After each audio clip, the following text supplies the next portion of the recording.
బాల్యంలో భుజానికి మించి బరువాయే తల్లిదండ్రులు కుటుంబ భారాన్ని మోస్తే పిల్లలు పుస్తకాల బరువు మోస్తున్నారు. 10 ఏళ్లు నిండని వయసులో 10 కిలోల పైన పుస్తకాల బరువు బాల్యంలోనే నడుము నొప్పులు, కళ్ళకు అద్దాలు, స్కూల్లో పోటాపోటీగా నర్సరీ నుండి 10 వరకు ఒక్కొక్కరికి పదుల సంఖ్యలో పుస్తకాల అమ్మకాలు.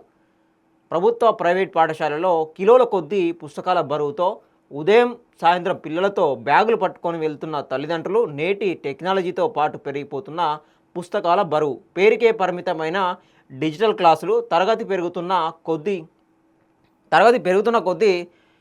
పుస్తకాల బరువు, బస్సులు, ఆటోలలో వస్తున్న పిల్లలకు బ్యాగులు మోసి శరీర అలసటతో పాటు మానసిక ఒత్తిడికి లోనవుతున్నారు. బడి చదువును ఆలోచించే మేధావులు జరా ఆలోచించనని శ్రవణ్ కుమార్ రాసుకుంటూ వచ్చిండు. ఈ రోజుల్లో మనం అప్పుడు చూసుకుంటే ఒక 10 సంవత్సరాలు 5 సంవత్సరాల కింద చూసుకుంటే కేవలం ఎక్కడి వరకు క్లాసులు అయితే ఉంటాయో అక్కడ వరకే ఉండేది. కానీ ఈరోజు పుస్తకాలు ఎక్కువైపోయినాయి, బ్యాగు కిలోల కొద్దీ బుక్స్ ఎక్కువైపోయినాయి, పిల్లలు మోయలేకపోతూ ఉన్నారు.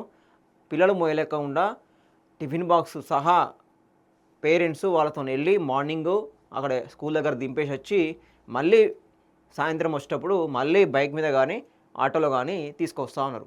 అట్లా ఇప్పుడు పరిస్థితి నడుస్తూ ఉన్నది. పిల్లలు దానికి పేరెంట్స్ కానీ ముఖ్యంగా పిల్లలు కానీ మానసిక ఒత్తిడికి లోనవుతారని చెప్పేసి మనకు తెలుస్తూ ఉన్నది. దీని మీద కూడా ప్రభుత్వాలు ఆలోచించాలి. ముఖ్యంగా ఈ డిజిటలైజేషన్ దీన్ని ఏ విధంగా పిల్లలు పుస్తకాలు ఏదైతే బరువునో తగ్గించే ఆలోచన ప్రయత్నం చేస్తే బాగుంటుంది.